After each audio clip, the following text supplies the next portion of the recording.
What do we have here? Hoover Turbo Scrub, and this is my new carpet cleaner.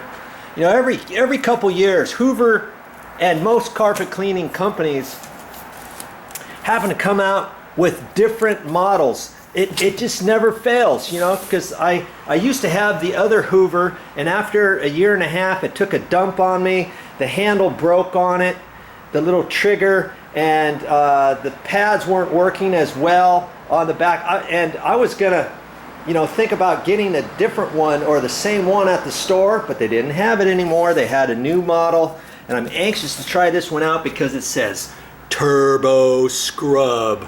Yeah. So I'm just pulling it out of this box here, and it wasn't that costly. I think it was $164 at my favorite store, the Home Depot is where I got it. And you know, I've got some carpets to clean, and probably before I clean 2 full condos, I'll have paid for itself, 1.5 to be exact.